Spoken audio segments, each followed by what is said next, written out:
രാജ്യതലസ്ഥാനത്തെ യുവജന പ്രതിഷേധത്തിന് കോഴിക്കോടിന്റെ ഐക്യദാർഢ്യം.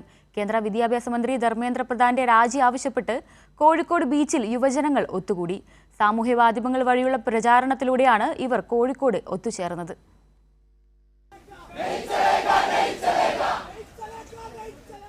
കേന്ദ്ര വിദ്യാഭ്യാസ മന്ത്രി ധർമ്മേന്ദ്ര പ്രധാൻ രാജിവെക്കുക, നീറ്റ് ചോദ്യപേപ്പർ ചോർച്ചയിൽ നിഷ്പക്ഷമായ അന്വേഷണം പ്രഖ്യാപിക്കുക, ദില്ലി പോലീസിന്റെ നരനായാട്ട് അവസാനിപ്പിക്കുക തുടങ്ങിയ മുദ്രാവാക്യങ്ങൾ മുഴക്കിയാണ് കോഴിക്കോട് ബീച്ചിലെ ഫ്രീഡം സ്ക്വയറിൽ ഇവർ ഒത്തുചേർന്നത്.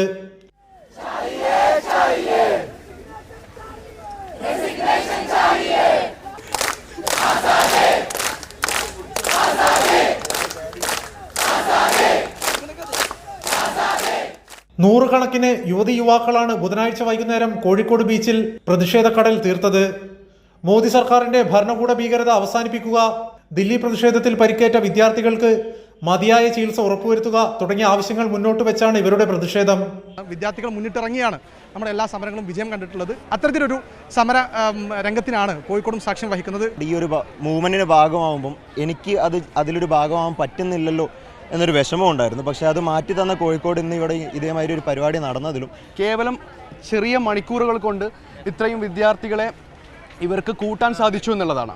നമ്മുടെ രാജ്യത്ത് നടക്കുന്ന ഏത് പ്രശ്നവും നമ്മുടെ എല്ലാവരുടെയും പ്രശ്നമാണ്. The personal is the political. വ്യക്തമായിട്ടുള്ള ആശയങ്ങൾ മുന്നോട്ട് വയ്ക്കുകയും അതിന് സ്വീകാര്യത ലഭിക്കുകയും ചെയ്തിട്ടുണ്ട്. സ്റ്റുഡൻസിന് പ്രയോറിറ്റി കൊടുക്കണം. അവരുടെ മെൻ്റൽ ഹെൽത്തിന്, അവരുടെ എന്താ പറയുക ഇഷ്ടങ്ങൾ, ആക്ടിവിറ്റീസ്, കുറേ കാര്യങ്ങൾ. അല്ലാണ്ട് അവരെ പ്രഷർ ചെയ്ത് അവരിൽ നിന്ന് പൈസ കുറേ ഊറ്റി ഗവൺമെൻറ് ഒരിക്കലും ആൻസർ ചെയ്യില്ല. എത്ര കുട്ടികൾ മരിച്ചാൽ പോലും അവർക്കൊന്നും അറിയേണ്ട കാര്യമില്ല. Numbers, they don't care about number.